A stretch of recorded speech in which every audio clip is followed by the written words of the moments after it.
I'd say that's like one of the first mistakes to avoid. Marketing mistakes to avoid. We don't blame you. Whoa, welcome back to Horizon Podcast. Hi. Episode number 5. 5. 5. If you haven't listened to our previous 4 episodes, go back and give them a listen, full of nice little nuggets of information. Like and subscribe. Like and subscribe. Absolutely. So today we will be jumping straight into marketing mistakes to avoid. Yeah. Avoid. Avoid. If that's not a hook, I don't know what is. Yeah, it's a great hook. Whoever came up with that's a genius. Who was that? Not me. Oh. Anyway, right, let's jump straight into it. So where do we even begin with this? Marketing is a whole minefield, isn't it, really? And yeah, I guess we're talking more, obviously, B2C brands, really, I guess. Yeah. So, yeah, I guess it's trying to find the sort of best platforms that you want your brand to be on. Yeah. But still, there's so much to choose from, isn't there? Yeah, we'll probably take this from a angle of social media to start with. Bit of social, bit of paid, bit of emails, like how it all links together a little bit. Yeah. So let's jump straight in with...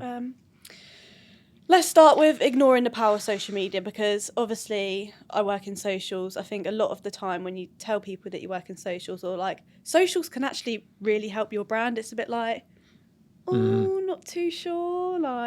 Yeah, I mean, one of the things, the most common thing, I'm more on the sales side and stuff like that. The thing, we've done that before, it didn't work. Yeah. And really what that means is they posted a couple of times, didn't sell like 10 grand's worth of holidays or whatever, and then it doesn't work for us. But there's so much more to it than that. So it's you've got to create the right content.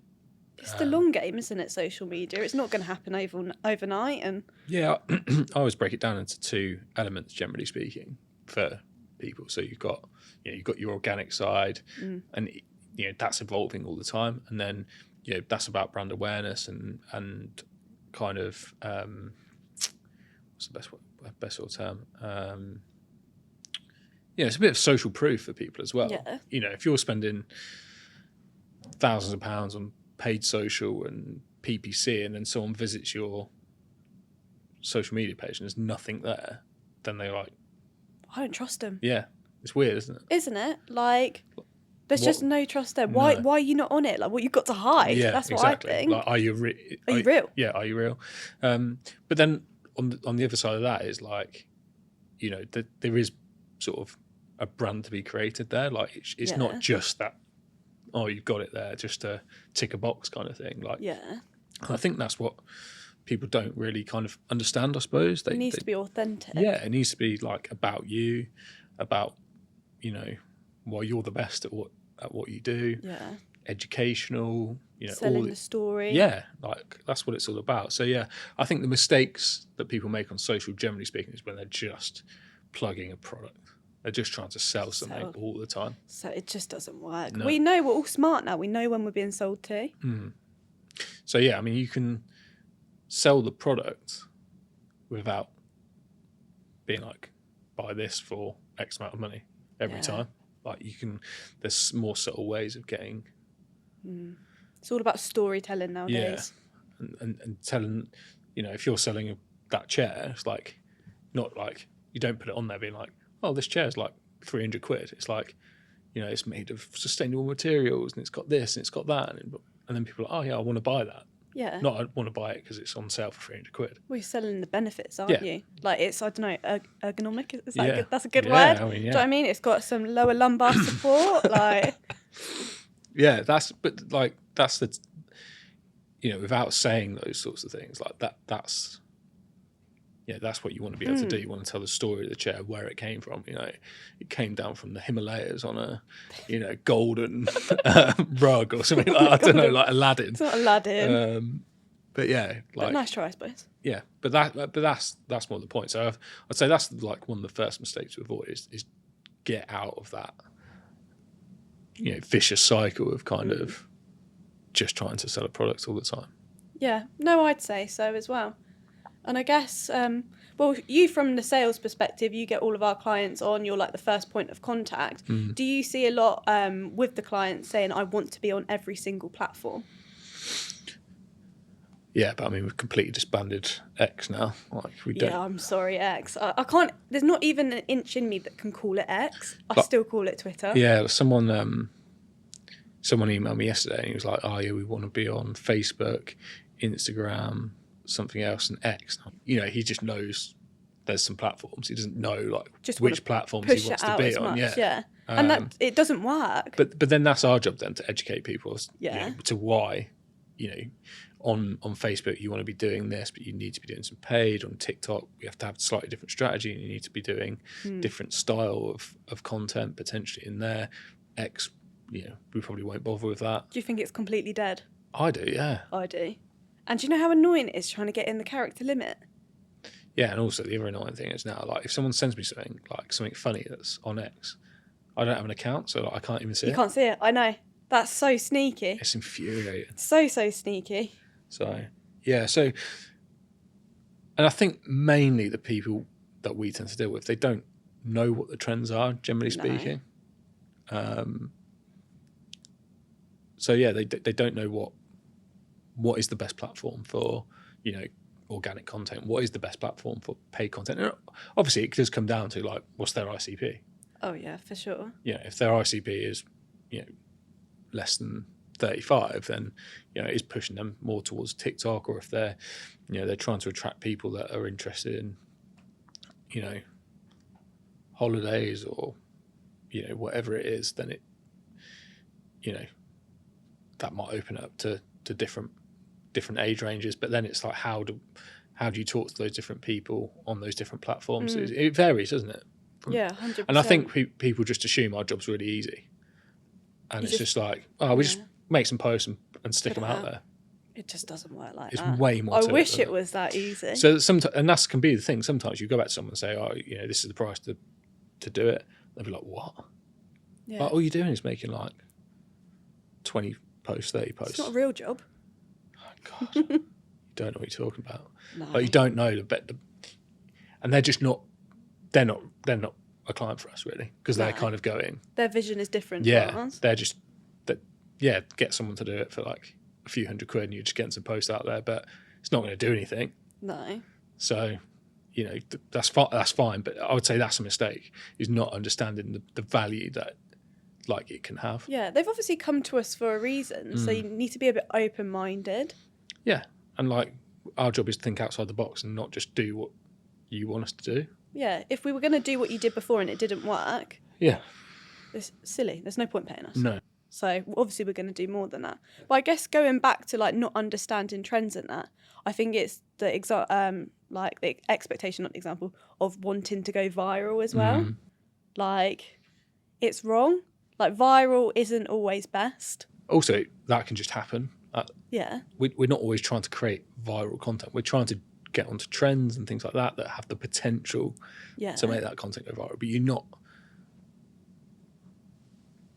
you wouldn't create good, consistent content if you're just trying to trying to go viral. Even if it went viral, it might not go out to your right target audience and that kind of thing. And it's a waste of time. You might get loads of followers in, but if they're not actually interested in your product. Yeah, that comes down to the optimization of the content, though, doesn't it? And making sure that we're getting the right keywords. Back to episode 1, TikTok SEO. Yeah, TikTok SEO. That is a massive thing at the moment. Yeah, it's getting that sort of stuff into the content, isn't it, really? Absolutely. So you can target it nowadays with the new algorithm and the new kind of key features and that coming in. It's making it easier.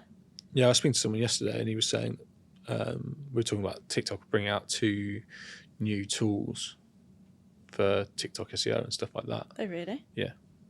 Oh, you have to share that with me after, when you know more about it. Yeah, it's not out in the UK yet, but it will be soon. It quickly comes around, so that's another thing we have to learn. And that's the thing, is like,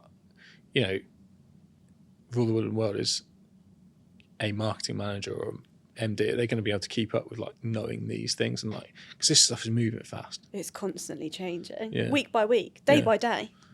Some of the things that we try to do just are different, like a month later. So, I think keeping up with like not just the trends on the platform, but it's also those platforms and like which of the platforms are actually trending as well. And it's difficult to keep all that stuff. So it's a mistake not staying up with the trends. You could be left behind. Yeah. And your content's then not worthwhile. Yeah. And I think that, that then brings in like consistency and stuff like that. Oh, yeah. Would you say that's one of the worst things in social? How many times, well, consistency is so many things, but how many times have you gone onto a social media platform or account of a brand and they've been so good, they've posted consistently and then they just drop off the face of the earth? That is one consistency that you see happen all the time. Yeah. That looks like they don't have the resource, they don't have the time. If they don't have the time to be putting into that, do they not have the time for your business? Do you know what I mean? So that's one edge of consistency. And maybe like consistency with branding and that. Yeah, definitely. I see some shocking stuff when looking some at shocking. Yeah. And also like the consistency thing is like what I will see. Like we might do a pitch for someone, like put loads of effort into it, and they're like, we can do that. Yeah. I look like 3 months later and it's not there. They've either started it and then the problem is like a marketing manager. If you're a marketing manager, fair play to you, because you're doing like. You might have generally, we're dealing mainly with an SME kind of marketplace. There might be one marketing manager, maybe a couple of other people in marketing, but their jobs is to do brochures, email, all these different things. And social for them probably tends to be towards the bottom of that list. So it's very, very difficult for them to be consistent. They might at some point get the time to do it, but to be able to do that for 6 months solid, probably pretty unlikely, and it's difficult. Yeah. So, that's one thing we definitely see a lot of as well. And that is, we don't blame you. Like it's a hard situation to be in. We understand it, and that's part of the reason why we exist as a business. Yeah, it's one of the biggest pain points of our customers is that they don't really have the time to do this or to give it the attention they think it deserves, because a good client for us will understand why they need to do it, but also understand that they don't have the time to do it to the level that we're able to. Oh, for sure. It could be a full-time job in itself, can't it? So quite right. No, we're here for you, marketing managers. We've got your back. We feel your pain. And slightly off the social thing, but moving on to some other bits and pieces as well, like I think it's kind of linked, it's like reviews and things like that. Like, do you look at a lot of reviews online and things? 100%. Like, I think it all started as a kid. You'd be going on a holiday, your parents, I'd be like, what hotel are we going to? Really? Honestly. So they tell us what hotel we're going to, straight on TripAdvisor as a kid. And I'd be like, if there was horrible reviews and if the kids club wasn't up to standards, I'd be like, we're reviewing this hotel. Like, we're not going there anymore. But do you know what I mean? Like, it started with like TripAdvisor. I think that was like one of the main things really for like travel and that kind of thing. But now reviews are everywhere, aren't they? I'm an avid Google reviewer. Are you? See, I don't really use that. I'm like, I've got like some sort of badge. I'm like a top contributor. Really? Yeah. You're a Karen. No, I don't often post bad reviews. Oh, you're one of the good ones. Yeah. Because we had a discussion the other day. Like, people are just so quick to put a bad review on. Yeah. All the time. And I think that's the same as anything. I said to you, I've only put one review online. And unfortunately to say, it was a Karen one. It was a bad Chinese on the high street. And I was absolutely fuming. And I know it looks bad on me. And I've never put one bad review on. But you are quick to. But then that brings in, like, if a real mistake that brands make is because like a lot of the people are so passionate about their business, they'll see a bad review, rightly or wrongly, and then they go back with some like absolute tirade back at the person. I've seen it so many times. And it looks worse. Yeah. It does look really, really bad. So I think the main thing to do, that is a mistake in itself, going back with an awful reply. Everybody can see that and it just looks bitter. Yeah, I think you're better off having like a set of like pre-written replies that you we'll look into it kind of thing. Sorry you're not happy, but contact us on this email. Yeah, and then you can actually have a conversation with that person. Maybe they end up taking it down because you've dealt with it or something like that. So rather than, I get it because people have done it to us before. And you look at it and you go, that's just not even, have they got the wrong business here? Because I don't even know who that person is. But I understand it because, I saw one of my clients the other day and I thought, you've done this really well. So one of my clients, a product-based business, and someone put a review on there, said, didn't really like the taste of this product. They said, that's fine, send us back what you've got and we'll send you out another flavour for free for you to try. Perfect. Win-win situation, do you know what I mean? Like, you've been able to try and rectify that problem. Yeah, that's good. That is good. Yeah, so that's sort of reviews. And then I say the worst thing I find about marketing in general is when people, you see an ad. I'm really susceptible to ads, I think, because I've been doing it for like 15 years, so I just I'll buy anything. I think. Really? Yeah, shocking. Eventually. Yeah. Like not straight away, but eventually I'll end up buying it. But one of the worst things in the world is when you click and it's like you go through to the website and it's just like, what the hell is that? And the website's just in a terrible, terrible state. I don't trust it. Again, there's no trust. No. Like, I can't remember what I was going to buy the other day, and I sent it over to my friend Stefan, and he was like, right, make sure that you pay on your credit card so you don't get scammed. And that was all because their website looked awful. I said, well, I've spoken to these people on the phone, do you know what I mean? Like, I know it's legit, but that was his first thoughts. Like, but that comes at, that's basically mobile optimization. Like most people are getting there with it now, but you still have to keep the consistency with it. We're working with a client at the moment, a holiday company, and they understand. They had obviously COVID set them back a lot, and they're just kind of coming out the other side of it.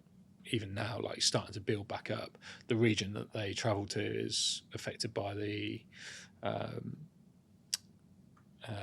war in Israel and Gaza at the moment as well. So that they're affected by that, and they're building the website in the background. But they're getting. It's amazing that they get conversions, and they even said to me like, we're surprised we get conversions through the website because it's not a great experience. So they're aware of it. It's not like they're going, yeah, we're aware of it. We're not doing anything about it. They understand the benefit of doing it, and that they are working on it. And they will get it will transform their business. Oh, 100%. And they know that as well. And I think with travel, because you're going abroad, it's like out of the ordinary for you. You want to feel safe. Yeah, and as well, like when you're sort of selecting what you want to attach to it, like all inclusive or the dates, or that process needs to be really seamless, doesn't it? 100%. It needs to be quick. It needs to be, because people don't have the patience now. No. Like, because they'll go and find somewhere else. And when you've got big players in the travel market, particularly, you've got big players like TUI and Jet2, like they've got millions to spend, right? So but they all started off small once upon a time. Yeah, and they've obviously got a lot of investment, chucked a lot of money into it. Fair play, but that's what you've got to aspire to get. You're not going to be able to get to that level necessarily, but you've got to aspire to be close, get as close as you can. Because that's the standard, and that's what people expect. It's like Amazon, isn't it? Next day delivery. Oh, everyone expects it now. If I see 3-day delivery, I'm like, what? No, thank you. Yeah. Or 5 a delivery. Yeah. For 3 days. I'm like, no. Amazon Prime it. Yeah. So it is crazy. Like the consumer is very, very powerful. So you have to look at things like mobile optimization for sure. Yeah. So I guess it's time. Oh, yeah. It's time, guys. Excited. So we got a new little feature on the podcast. It's the jingle game. You're probably thinking, what on earth is the jingle game? Who has introduced us? Whose idea it is? I think it's actually a pretty good idea. It's Courtney's idea. Yeah, it was Courtney's idea. Our little marketing lady. Beautiful marketing lady. Anyway, so she came up with a great idea. She said, guys, your other podcasts are a bit boring. We're like... Thank you. Thank you. And honestly... yeah, maybe they were. So if you made it to 5th episode, well thanks. Done. Yeah, well done. It's onwards Thanks and for giving us upwards. another chance. Yeah, onwards and upwards from here. So anyway, the jingle game. Courtney is going to play a jingle from a popular brand, and we're going to have to guess it. Really, best of 3. What's your sound? So we've got little dog toys. So my sound is. And mine is. So, Maybe I might go. I don't know. I think that might slow me down. I don't want you to win. mine's quite long. Yeah, so I think that would be fine. Okay, cool. Okay, so right, let's rock and roll.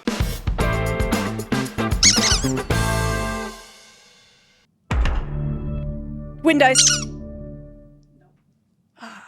Microsoft. No. Let's play again. I know, I hear it. Oh yeah, of course you can't. Apple. No. I know it. Dell. No. Callum, what is it? Do you know it, Callum? What is it? Oh no, I know it. Do it again. You can see. Netflix. Yes. My squeaker's gone. I knew it. Now you feel stupid. Yeah, I do. Did somebody say just eat? Just eat. This is the decider. 1-1. Neck and neck. 1-1. Hate that you got that. EastEnders. That was me. You were first, but you said it. You can't just shout it out. Do I get that? You said the answer. You didn't know it. You hesitated. Oh no, Ross Kemp. I've met him. Okay, right. Do one more. Yeah, I'm not having that.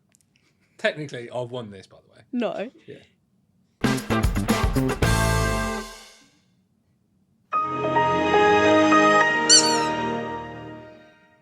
Windows. Yeah, you flinched. Oh, I'm really, really a bit annoyed about that. I started off good. I thought I did. had you. Then you cheated. No. Right. Anyway. Back into it.